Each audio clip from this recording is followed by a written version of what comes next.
ये आकाशवाणी है। कोविड-19 विशेष कार्यक्रम के अंतर्गत प्रस्तुत है कोरोना वायरस संक्रमण की वर्तमान स्थिति पर चर्चा, जिसे प्रस्तुत कर रहे हैं आकाशवाणी संवाददाता आनंद श्रीवास्तव।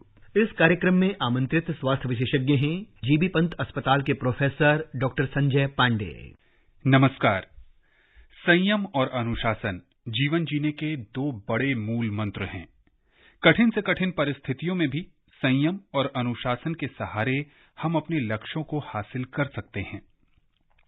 कोरोना संक्रमण के इस दौर में संयम और अनुशासन दोनों का महत्व बहुत ज्यादा बढ़ जाता है। संयमित जीवन जीकर और अपने जीवन में अनुशासन का पालन कर हम कोरोना संक्रमण से न सिर्फ बच सकते हैं, साथ ही अपने परिवार और समाज को भी खुशहाल बना सकते हैं। कोविड-19 के प्रति आप सचेत रहें, जागरूक रहें, इसीलिए आकाशवाणी पर हम लेकर आते हैं ये खास कार्यक्रम। आज के इस कार्यक्रम के साथ मैं हूं आनंद श्रीवास्तव और हमारे साथ हैं वरिष्ठ स्वास्थ्य विशेषज्ञ डॉक्टर संजय पांडे। डॉक्टर संजय, कार्यक्रम में आपका बहुत बहुत स्वागत है। जी नमस्कार। नमस्ते सर। इससे पहले कि डॉक्टर साहब के साथ हम चर्चा शुरू करें, हम अपने श्रोताओं को बता देना चाहते हैं कि अगर वो भी इस कार्यक्रम से जुड़ना चाहते हैं तो हमें फोन कर सकते हैं। हमारा फोन नंबर है 011-2331-4444। हमारा टोल फ्री नंबर है 1800-11-5767। डॉक्टर संजय, कहा जाता है कि अनुभव से बड़ा विश्वविद्यालय नहीं है, और कोरोना से जुड़े हमारे अब तक के अनुभव यही बताते हैं कि जब भी भारत में त्योहारों का मौसम आया पिछले साल, तब कोरोना के मामले बहुत तेजी से बढ़ गए। ऐसे में ये जो समय है, ये भी भारत में पर्व त्योहारों का ही समय है। देश के कई हिस्सों में गणेश चतुर्थी का त्योहार मनाया जा रहा है। इसके बाद दशहरा, दिवाली और ढेर सारे त्योहार आने वाले हैं। आप हमारे श्रोताओं को क्या बताना चाहेंगे कि वो किन सावधानियों का पालन करें ताकि स्थिति भयावह न हो और उनके परिवार में भी खुशियां कायम रह सके? देखिए, पर्व त्योहार हमारे जीवन का अभिन्न अंग है जी। और हमने देखा कि पिछले साल और इस साल भी कोरोना ने कैसा भयानक रूप दिखाया, और जब जब पर्व त्योहारों में भीड़ भाड़ बढ़े हैं तब तब कोरोना के केसेस बढ़े हैं। जी। मैं अभी ताजा उदाहरण देना चाहूंगा केरल का। जी। केरल में आप देखें, वहाँ ओनम का फेस्टिवल हुआ, उसके पहले भी कुछ फेस्टिवल हुए थे लोकल, उसके बाद वहाँ केसेज अचानक तेजी से बढ़े। जी। और जब पूरे देश में कोरोना की दूसरी लहर समाप्ति के कगार पर है, जी। तो केरल में दूसरी लहर अभी और आगे बढ़ रही है और वहाँ 25-30 हजार केसेज अभी भी आ रहे हैं। जी। तो हमें सबक लेने की जरूरत है। हम पर्व त्योहार जरूर मनाएं, लेकिन इस बात को न भूलें कि एक कोरोना का फेज टेम्पररी फेज है, ये परमानेंट फेज नहीं है। जी। टेम्पररी फेज जिसको जाने में 1.5 साल निकल चुके हैं, थोड़े दिन और अगर हम अपने आप के ऊपर अगर संयम बरतते हैं और सावधानी बरतते हैं, तो हमें लगता है कि जैसे जैसे टीकाकरण हो रहा है वैसे वैसे अब ये उम्मीद से बढ़ रही है कि कोरोना का सफाया जल्दी होगा। जी। तो लेकिन जब तक यह समय नहीं आता है, हमें अपने ऊपर संयम बरतने की जरूरत है। और जैसा अभी आपने कार्यक्रम में कहा कि जैसे गणेश चतुर्थी है या आगे आने वाले समय में भी दशहरा होगा, फिर दिवाली होंगे, अभी रक्षाबंधन का समय बीता है, तो हमने भी देखे हैं कि बाजारों में इतनी भीड़ हो जाती है, जैसे मिठाई की दुकान है या बाकी जो बाजारों में इतनी भीड़ होती है और लोग वहाँ भूल जाते हैं मास्क लगाना, सोशल डिस्टेंसिंग। तो यह एक तरह से लापरवाही है और यह कोरोना को आमंत्रण देने जैसा है। जी। तो इस प्रोग्राम के माध्यम से मैं यही कहना चाहूंगा कि संयम बरतें, पर्व त्योहार जरूर मनाएं।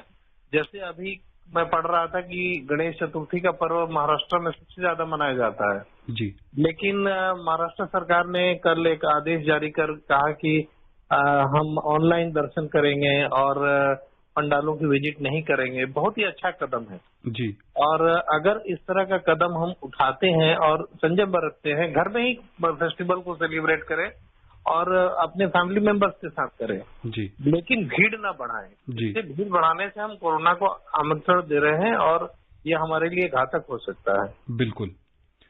डॉक्टर संजय, सरकार का पूरा फोकस कोविड टीकाकरण पर है। विश्व स्वास्थ्य संगठन ने भी कई अवसरों पर कहा है कि कोविड टीका हर किसी के लिए जरूरी है और इससे ही न सिर्फ संक्रमण की चेन को तोड़ा जा सकता है, साथ ही साथ जो आने वाले समय में तीसरी, चौथी, पांचवी लहर की आशंका है उसको भी कम या खत्म किया जा सकता है।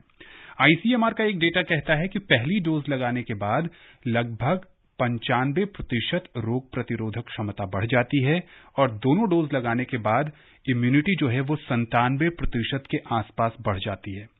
सवाल यहां पर यह है कि अब भी देश में जनसंख्या का एक बड़ा हिस्सा कोविड टीका नहीं लगवाना चाहता है। मन में झिझक है, आलस है या फिर गंभीरता का भाव नहीं है। आप भी जब ओपीडी में मरीजों को देखते होंगे तो बहुत सारे ऐसे मरीज आते होंगे जिन्होंने टीका नहीं लगवाया है। आपका अनुभव क्या कहता है और इस समस्या से कैसे पार पाया जाए? देखिए, जब कोरोना का टीकाकरण जनवरी में सरकार ने चालू किया था तो मुझे याद है कि जो वैक्सीन सेंटर थे वहां इक्के दुक्के लोग पहुंचते थे जी। और लोगों को लगा जैसे पहली लहर के बाद कि कोरोना खत्म हो गया, अब तो सेलिब्रेट करने का टाइम है, टीकाकरण की क्या जरूरत है जी। लेकिन जब दूसरी लहर आई और दूसरी लहर ने पूरे देश की कमर तोड़ दी और हमने अपनों को खोया, अपने घर में लोगों को खोया, अपने रिश्तेदारों को खोया और उसके बाद लोगों को इसकी सीवियरिटी का अंदाजा लगा और उसके बाद वैक्सीनेशन काफी तेजी से हुआ और हमने देखा कि लोगों में भी बड़ा उत्साह था और लोगों ने आगे बढ़ चढ़ कर वैक्सीनेशन करवाया। लेकिन अब लगता है कि जैसे जैसे कोरोना की दूसरी लहर कम हो रही है, लोगों में वैक्सीन हेजिटेंसी बढ़ रही है जी। और जैसा आपने कहा कि एक बड़ा तबका जो है अभी भी वैक्सीन हेजिटेंसी का शिकार है और हम भी मिलते हैं, जब मरीजों से बात करते हैं तो कुछ मरीज ऐसे हैं जो कि मरीज हैं या उनके घर के परिजन हैं, ऐसे हैं जो कहते हैं कि वैक्सीन लगाएं न लगाएं, मन में एक संशय की स्थिति है। तो प्रोग्राम के माध्यम से ये कहना चाहूंगा कि वैक्सीन हेजिटेंसी को दूर करें और वैक्सीन न लगाने का कोई कारण नहीं है। जहां तक वैक्सीन की अवेलेबिलिटी की बात है, अभी आप देखिए रोज 1 करोड़, 1.25 करोड़ वैक्सीनेशन हो रहे हैं जी। ये बहुत बड़ी तादाद है। कई देशों की आबादी 1 करोड़ है और हमारे यहाँ पूरे दिन में 1 करोड़ वैक्सीन लग रहे हैं, बहुत बड़ी बात है जी। तो सरकार का जो कदम है उसमें आप आगे आएं और वैक्सीन हेजिटेंसी की कोई जरूरत नहीं है, आप वैक्सीन लगवाएं। और जहां जैसा अभी आपने कहा कि आईसीएमआर का एक स्टडी कहता है जी कि 95% सिंगल डोज एफिकेसी, ये बहुत ही इम्पोर्टेंट है। इसका रीजन क्या है कि अगर हम पहली डोज लगा लेते हैं तो शुरुआत वहीं से होती है, तो पहली डोज लगा लेना, जैसे अभी आपने देखा होगा कि देश में करीब मोर देन 50% जो एडल्ट पॉपुलेशन है उसने पहली डोज लगा ली है। ये आंकड़ा हमें 70-80% तक ले जाना है जी। तब ऐसा लगेगा कि हो सकता है कि हम कोरोना की तीसरी लहर को रोकने में कामयाब हो सके और एक बहुत बड़ी उपलब्धि होगी। जी बिल्कुल। टीकाकरण को लेकर जो सरकारी प्रयास हो रहे हैं उसके साथ साथ देश के नागरिकों को भी समझने की जरूरत है कि कोविड टीका जरूर लगाएं। इससे न सिर्फ आप संक्रमण से बच सकते हैं, साथ ही साथ आपके परिवार के लोग भी इससे बच सकते हैं और जो स्वस्थ समाज की परिकल्पना कोविड काल में की जा रही है उसमें भी ये बहुत सहायक साबित हो सकता है। डॉक्टर संजय, यहाँ पर एक और सवाल है जो कि बहुत सारे लोगों के जहन में है कि कोविड टीका लगवाने के बाद क्या उनको संक्रमण नहीं होगा, क्या उनको मास्क लगाने की जरूरत नहीं है। बार बार आप जैसे स्वास्थ्य विशेषज्ञ कहते हैं कि मास्क जरूरी है, लेकिन अब जब दिल्ली में मामले कम हो गए हैं और देश के दूसरे बड़े शहरों में या राज्यों में मामले कम हो गए हैं तो लोगों में कोविड नियमों के पालन को लेकर थोड़ी लापरवाही भी देखी जा रही है। वो मास्क लगाते हैं तो वो ठीक ढंग से नाक और मुंह भी नहीं ढका होता और अब सैनिटाइजर को लेकर लोग एक और बात कहने लगे हैं कि ज्यादा सैनिटाइजर का प्रयोग स्किन को खराब कर रहा है, सैनिटाइजर कितने दिन तक प्रयोग करेंगे, बहुत हो गया। इस मानसिकता को लेकर क्या कहेंगे आप? देखिए, आपने बिल्कुल सही कहा कि लोगों में एक है धारणा कि वैक्सीन लगा लिए तो हमें कोविड अप्रोप्रिएट बिहेवियर की जरूरत नहीं है जी। मैं इस सवाल का जो पहला भाग है उस पर आता हूं कि वैक्सीन लगाने के बाद क्या कोविड नहीं होगा। जी। आपने देखा होगा कि अभी 2 या 3 दिन पहले मैं अखबारों में पढ़ रहा था कि मुंबई में जो कोविड के पेशेंट हैं उसमें जो आईसीयू में पेशेंट है, सीरियस पेशेंट जी, 2/3 ऐसे पेशेंट है जिन्होंने वैक्सीन नहीं लगवाई। जी। यह आंकड़ा क्या कहता है? यह आंकड़ा यही कहता है कि अगर आपने वैक्सीन लगा लिया और उसके बाद भी मान लीजिए आपको कोविड होता है जी। तो कोविड माइल्ड होगा। कोई भी वैक्सीन 100% इफेक्टिव नहीं है, जी। लेकिन कोविड माइल्ड होगा, सिम्टम माइल्ड होंगे और थोड़े दिन में रह के चला जाएगा। आपको भर्ती होने की जरूरत नहीं होगी जी। और आपको आईसीयू में जाने की नौबत नहीं आएगी मोस्ट लाइकली। जी। तो कहने का मतलब है कि कोई भी टीका 100% कारगर नहीं होता, बीमारी को रोकने में कारगर नहीं होता। जी। लेकिन बीमारी की अगर सीवियरिटी कम हो जाए, बीमारी की अगर जो क्रिटिकल स्टेज में चली जाती है वो कम हो जाए तो एक बहुत बड़ा अचीवमेंट है। और दूसरा जो सबसे बड़ा जो सवाल का दूसरा भाग है कि जब हम वैक्सीनेशन करते हैं और जो वैक्सीनेटेड लोग हैं वो ट्रांसमिशन भी कम करते हैं। जी। लेकिन ट्रांसमिशन बिल्कुल ऐसा नहीं कि बिल्कुल जीरो हो जाता है। जी। तो हमें कोविड अप्रोप्रिएट बिहेवियर की जरूरत है। जैसे एक यूके में डेटा था कि ट्रांसमिशन कम तो हुआ लेकिन बिल्कुल बंद नहीं हुआ। बिल्कुल। तो हमें मास्क लगाने की जरूरत है, मास्क अपने लिए लगाने की जरूरत है, मास्क सामने वाले के लिए लगाने की जरूरत है। जी। तो मास्क भी लगाना है, सोशल डिस्टेंसिंग भी करना है। आप सैनिटाइजर यूज करें या ना करें, लेकिन सैनिटाइजर का यूज करने के पीछे जो ध्येय यह है कि हम हाथ को बार बार साफ करें, चाहे सैनिटाइजर से करें, साबुन से करें, पानी से करें, लेकिन हमें उसको मेंटेन रखना है। जी। और जब तक कोरोना खत्म नहीं होता तब तक हमें कोविड अप्रोप्रिएट बिहेवियर को फॉलो करना है। बिल्कुल ठीक। कार्यक्रम में पहले कॉलर जुड़ गए हैं, दिल्ली से फैजान हैं, स्वागत है आपका। सर मेरा सवाल डॉक्टर साहब से ये है, मेरे को ना एक दांत की बीमारी हुई है, दांत जाता है, तो क्या मैं वैक्सीन लगवा सकता हूँ? और ये मेरे सुनने में आ रहा है कि वैक्सीन लगवाने के बाद में तो थोड़ी सेक्स पावर है उसमें भी किसी तरह की कमी आती है। लोग ये बात बता रहे हैं कि ये बात कितनी अच्छी सक्सेस है, और प्लीज ऐसी बता दीजिएगा, रेडियो नहीं है। जी डॉक्टर संजय। मैं वही अभी प्रोग्राम में कह रहा था कि वैक्सीन हेजिटेंसी के कई बहाने हैं, कई कारण हैं और कई लोगों ने गलत फहमियां फैला रखी है। जी। तो इनका जो सवाल है उसी से जुड़ा हुआ है और मैं इनको ये बताना चाहता हूं कि इस तरह की कोई बात नहीं है। आप वैक्सीन बड़े आराम से लगा सकते हैं और इसके जो दुर्लभ साइड इफेक्ट और बहुत ही रेयर साइड इफेक्ट्स हैं वो उसमें कहीं भी इस तरह की बात नहीं है कि आपकी जो सेक्स पावर है वो कम हो जाएगी या उसके कुछ दुष्परिणाम होंगे। तो गलत फहमियों में न जाएं और वैक्सीन हेजिटेंसी को कम करें। जी बिल्कुल। बुंदेलखंड से संतोष कुमार साहू जी जुड़ गए हैं। संतोष जी, कार्यक्रम में स्वागत है आपका। सर जी नमस्कार। नमस्ते। मैं एमपी बुंदेलखंड से संतोष कुमार साहू बात कर रहा हूं। जी सर मेरा प्रश्न ये था जी कि जो सामूहिक स्थान पर इंसान नहाता है, उज्जैन की नगरी, महाकाल की नगरी उज्जैन कहा जाए या फिर प्रयागराज इलाहाबाद कहा जाए, जी, जहाँ पे लोग नहाते हैं और वहाँ पे मास्क भी नहीं लगाते हैं, जी, तो क्या वहाँ पे नहाते समय उनको कोरोना का डर नहीं रहता है क्या? जी डॉक्टर संजय। देखिए यही बात तो हम बार बार प्रोग्राम के माध्यम से आपको बताते हैं। जैसा आपने देखा होगा जब सेकेंड वेव आई थी उस समय कुंभ चल रहा था और प्रधानमंत्री जी ने भी पूरे देश से अपील की कि कुंभ खत्म हो और कुंभ को खत्म किया गया।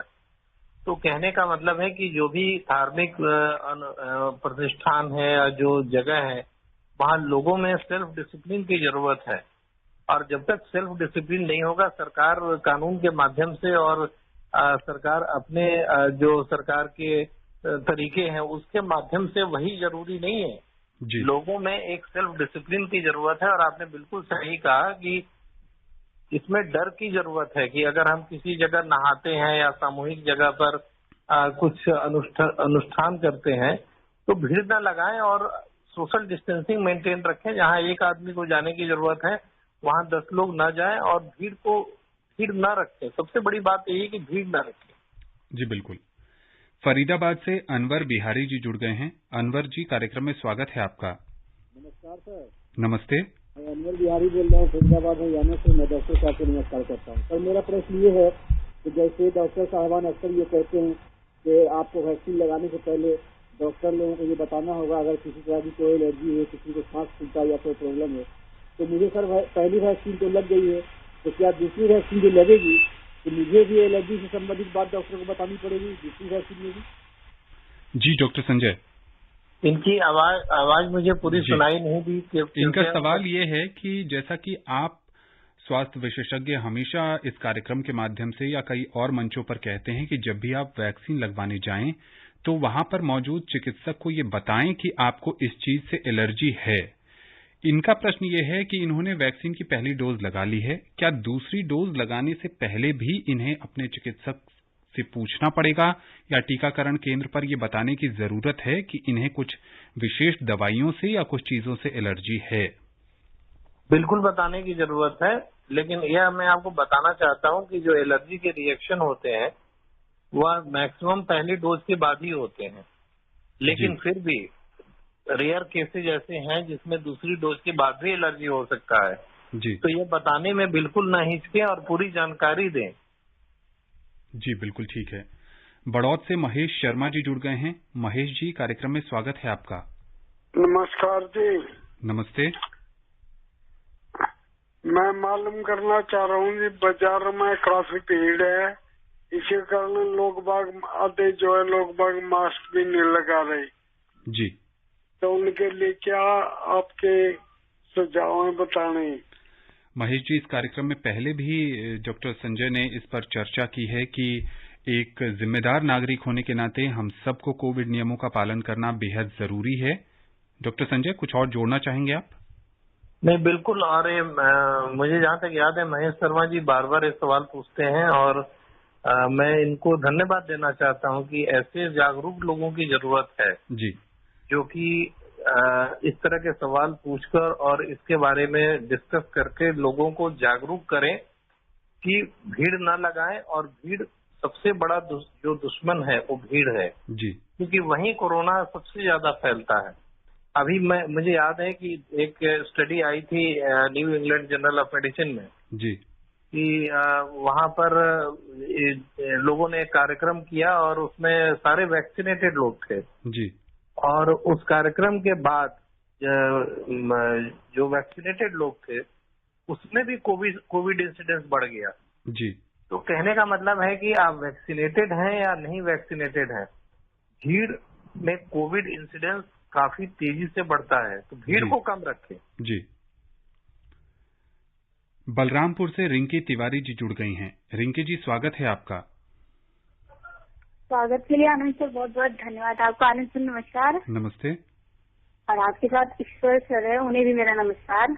जी जी सर, मेरा क्वेश्चन है, वैसे तो मेरी क्वेश्चन बेसिक है, जैसे मतलब आप लोग बताते हैं टीकाकरण या बच्चे को, छोटे बच्चे होते हैं उन्हें लगाया जाता है, सबको लगाया, लेकिन ये टीकाकरण है क्या, इससे थोड़ा कुछ सर बताएंगे? धन्यवाद।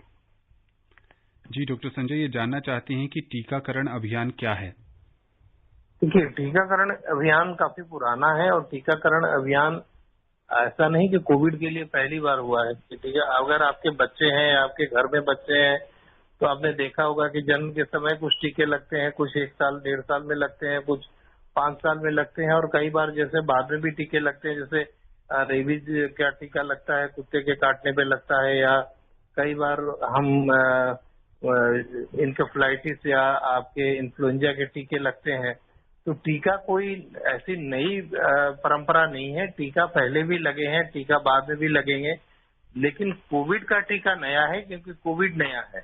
और कोविड के टीके में जो सबसे जो इम्पोर्टेंट चीज है कि कोविड का टीका उस समय लग रहा है जब ये पैंडेमिक अभी फैला हुआ है, ऐसा पहले कभी नहीं हुआ जी कि पैंडेमिक फैला हुआ और उस समय टीकाकरण हो रहा है जी।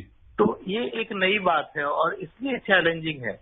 और मैं दाद देना चाहता हूं जो साइंटिस्ट या जो भी रिसर्चर्स, इन्होंने इतने कम समय में इतना कारगर टीका बनाया है जिसने लाखों करोड़ों लोगों की जान बचाई है जी। तो टीकाकरण एक बहुत ही महत्वपूर्ण प्रक्रिया है और इन्फेक्शियस डिजीज को रोकने में एक बहुत ही सक्षम आप इसको यंत्र कह सकते हैं। बिल्कुल। बुंदेलखंड से विनोद कुशवाहा जी जुड़ गए हैं। विनोद जी, स्वागत है आपका। नमस्कार सर, दीवानपुरा राठ, जिला हमीरपुर, उत्तर प्रदेश से विनोद कुशवाहा बोल रहा हूँ। जी नमस्ते। मेरा सवाल था सर जी, 5 तारीख को पहली डोज लगवाई थी मेरी चाचा की लड़की ने जी, तो उसी दिन से मतलब बुखार आ रहा है और सर जो है बहुत भारी भारी सा है। 2 गोली दी थी उन्होंने, तो वो खाली, उससे कुछ फर्क नहीं हुआ है, तो इलाज करवाने या मतलब कि नहीं करवाना पड़ेगा? जी डॉक्टर संजय, 5 तारीख से इसका मतलब यह है कि आज 5वां दिन है और बुखार अब भी बना हुआ है।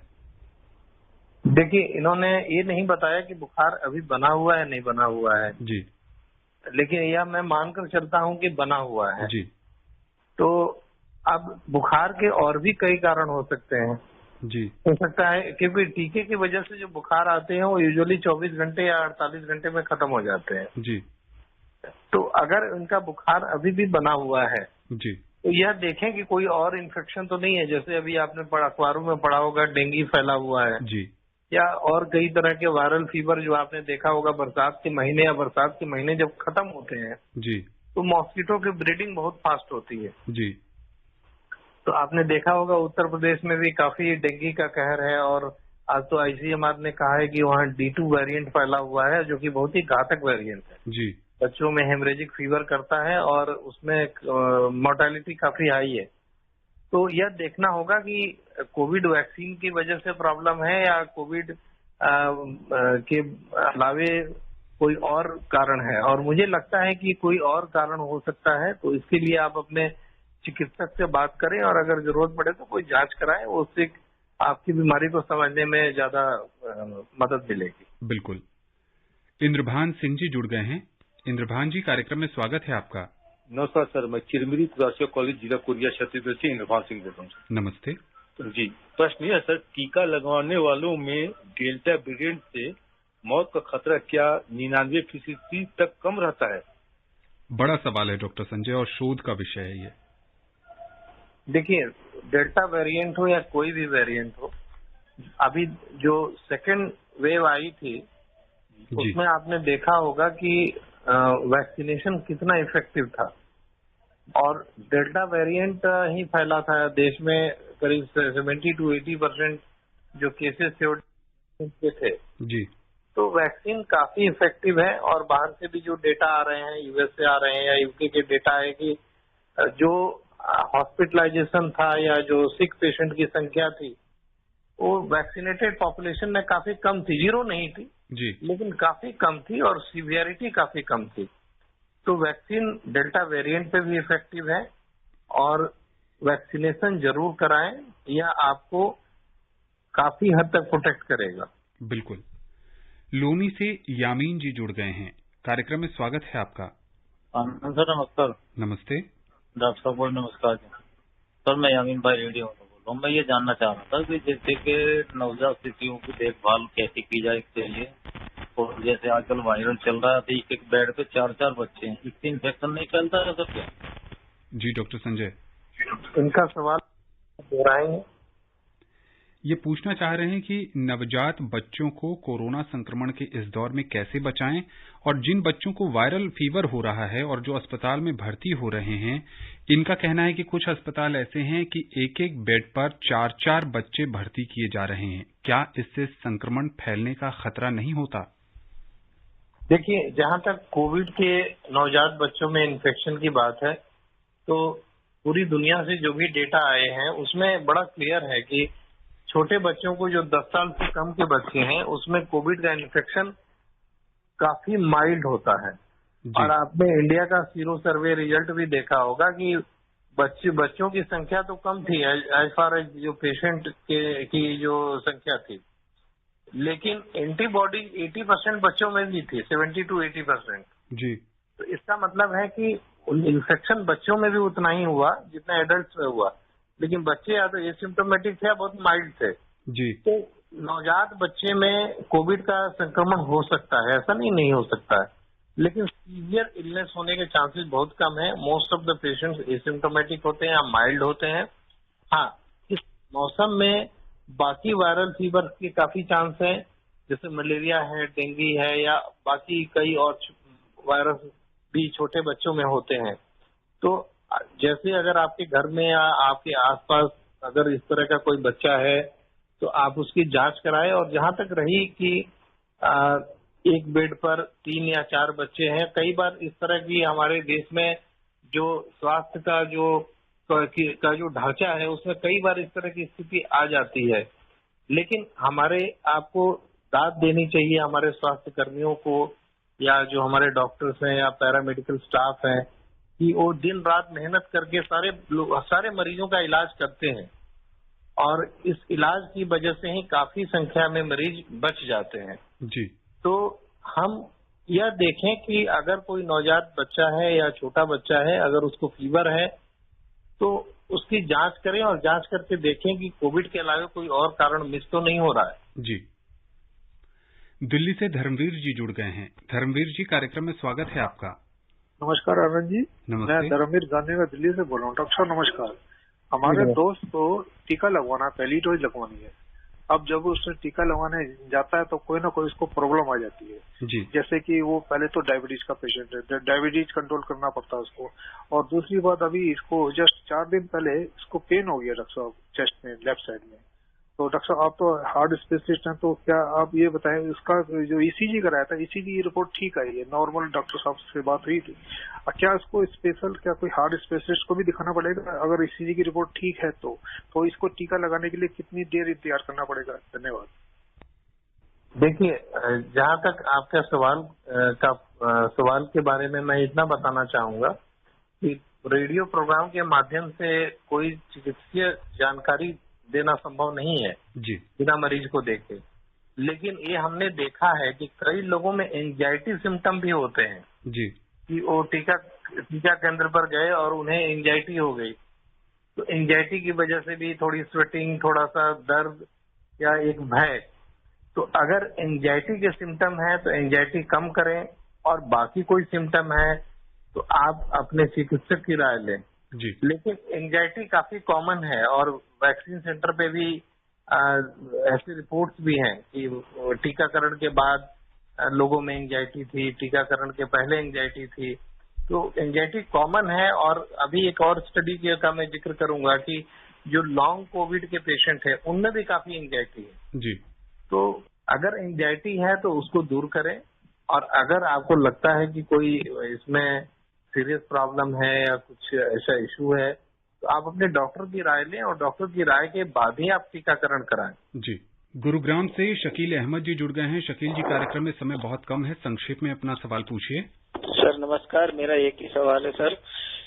जो रिकवरी रेट है 97.48 है जी, ये बढ़ नहीं रही है, बस मेरा यही सवाल है। धन्यवाद। डॉक्टर संजय, कार्यक्रम में समय बहुत कम है, संक्षेप में। देखिए, 97.4 जब रिकवरी रेट हो जाती है तो एक सैचुरेशन पॉइंट पहुंच जाता है जी। उसके ऊपर बहुत बड़ी संख्या में अगर इम्प्रूवमेंट होगा तभी वो बढ़ेगी। तो आप इस पे निराश होने की जरूरत नहीं है। 97.4 एक काफी अच्छी रिकवरी रेट है और ये काफी एक अच्छी स्थिति है। जी। डॉक्टर संजय, अब कार्यक्रम में समय नहीं है कि इस पर या किसी और विषय पर आपसे चर्चा की जा सके। आकाशवाणी के इस खास कार्यक्रम से जुड़ने के लिए और विशेषज्ञ राय साझा करने के लिए आपका बहुत बहुत शुक्रिया। जी नमस्कार।